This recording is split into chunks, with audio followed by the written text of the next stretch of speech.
खबर है असम के शोणितपुर जिले के ढेकियाजुली पुलिस थाना क्षेत्र में फिर से एक नाबालिग लड़की के साथ दुष्कर्म की घटना सामने आई।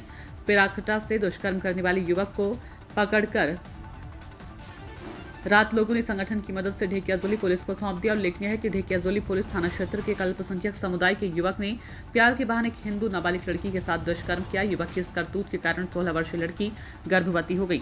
अचानक लड़की के बीमार होने के बाद ये पूरा मामला सामने आया।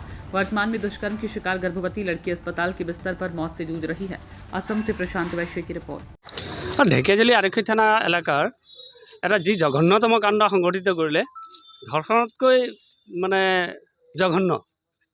তো সেই জঘন্য কাণ্ডৰ যি অপৰাধী আৰু সেই অপৰাধী আজি সেই অঞ্চলৰ জনসাধাৰণে মিলি কৰায়ত্ব কৰি আজি ঢেকিয়াজুলি থানাত সমজাই দিছে। আৰু তাতে মই এটা কথা অনুভৱ কৰোঁ যে আমাৰ ঢেকিয়াজুলি অঞ্চলৰ ৰাইজ এটা ভাতৃত্ববোধৰ মাজত আঁকোৱালি চবেই আছে আৰু ভৱিষ্যতলৈ থাকিব।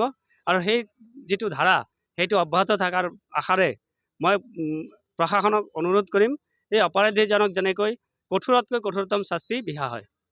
এলেকাত এক জঘন্য ঘটনা সংঘটিত হৈছে আৰু ইতিমধ্যে আমচুৰ লগতে বিভিন্ন দল সংগঠনৰ সহযোগত এই অপৰাধীক কৰায়ত্ব কৰি আৰক্ষীক গতাই দিয়া হৈছে, কি ক'ব? হয়, প্ৰথমেতো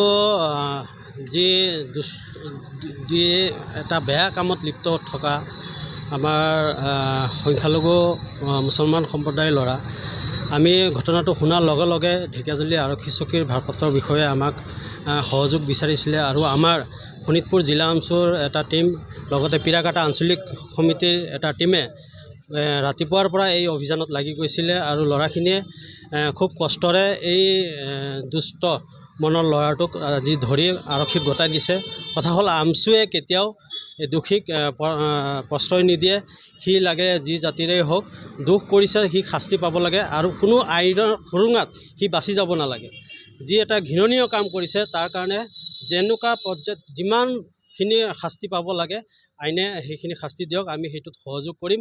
আৰু এনেকুৱা ঘৃণনীয় কাম যে আৰু নহয় সেইটোৰ কাৰণে এটা উদাহৰণ হ'ব লাগে।